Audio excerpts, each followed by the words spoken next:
எனக்கு 4000 காசு கிடைச்சிருக்கு.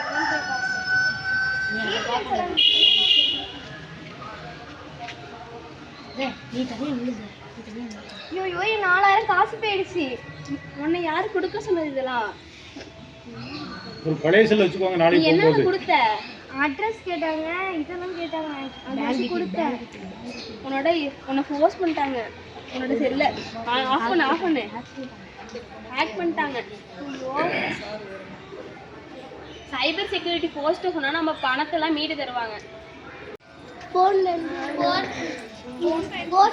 என்ன தெரியுமா, இப்போ இங்கே 2 அக்கா இருந்தாங்களா, இந்த 2 அக்காவில் ஒரு அக்கா செல்ஃபோன் யூஸ் பண்ணிட்டு இருந்தாங்க. அப்போது ஒரு மெசேஜ் வந்துச்சு, உங்களுக்கு 4000 வேணுமான்னு. வேணும்னா அதுக்கு அவங்களுக்கு எனக்கு காசு கிடைக்குன்னு சொல்லிட்டு அவங்க பேரா சொல்லி என்ன பண்ணாங்க, கிளிக் பண்ணிட்டாங்க. கிளிக் பண்ணி அதில் வந்து என்ன எடுத்துப்பாங்க, பேங்க் டீட்டெயில் தான் எடுத்துப்பாங்க.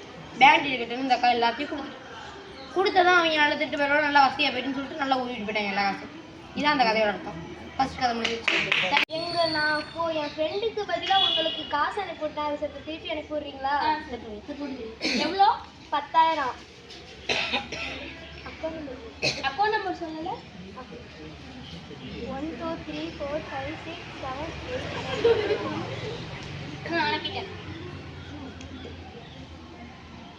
என்னோட அக்கௌண்ட்லேருந்து எல்லா பணமும் என்ன பண்ணீங்க நீங்கள்?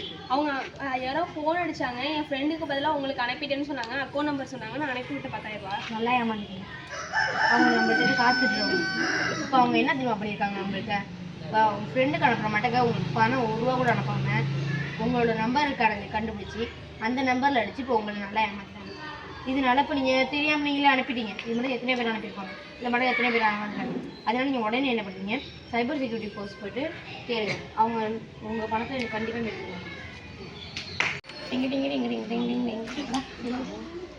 ஹலோ சொல்லுங்கள். ஹலோ குருமூர்த்தி அம்மாவா? ஆமாம் சொல்லுங்கள். நான் அவங்க டீச்சர் பேசுகிறேன். குருமூர்த்தி எல்லா டெஸ்ட்டு எக்ஸாம் எல்லாத்துலேயும் கம்மி மார்க் எடுக்கிறான். அவங்க ஸ்கூலுக்கு வாங்க. யாருமா? டீச்சர். உங்கள் பையன் படிக்கவே மாட்டான். எக்ஸாமில் எல்லாத்துலேயும் கம்மி மார்க்கு தான் எடுக்கிறான். உங்கள் பையன் மட்டும்தான் எல்லாத்துலேயும் கம்மி மார்க் எடுக்கிறான். தலையை வலிக்குதுங்கிறான். ஸ்கூலில் அடிக்கடி வந்து தூங்குறான். என்ன வீட்டில் நீங்கள் கண்டிக்கவே மாட்டீங்களா? ஃபோன் டெய்லிக்கும் பார்க்குறான். அதில் தலைவலி ஜுரம், இது தலைவலி உடம்புலாம் நிறைய பாதிப்பு வரும்னு சொன்னால் அவன் கேட்கவே மாட்டான். டீச்சர் நீங்கள் தான் கொடுக்கக்கூடாது. 5 6 8 9 நம்பர் போட்டு லாக்கு போட்டு வைங்க. அப்போ எப்படி அவன் எடுப்பான்? இனிமேவாது பொறுப்பாக நடந்துக்குங்க.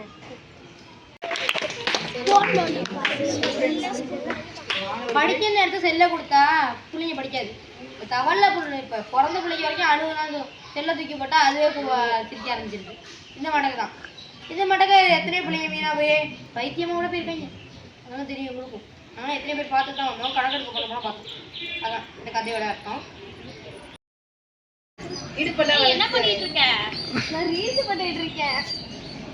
ரீல்ஸ் எல்லாம் போடக்கூடாது. உனக்கு யார் சொன்னா ரீல்ஸ் போடணும்னு? எனக்கு அவ்வளோ லைக் வருது கூட பார்ப்போம். இங்கே வேறு உன்னோட தப்பான கமெண்ட்ஸ்லாம் கொடுத்துருக்காங்க. இனிமேல் ரீல்ஸ்லாம் போடுறத வச்சுக்கோத. உன் ஃபேஸை எடுத்து இங்கே தவறான இதெல்லாம் போடுவாங்க படம்லாம். அதனால நீ ரீல்ஸ் எல்லாம் போடாத இனிமேல்.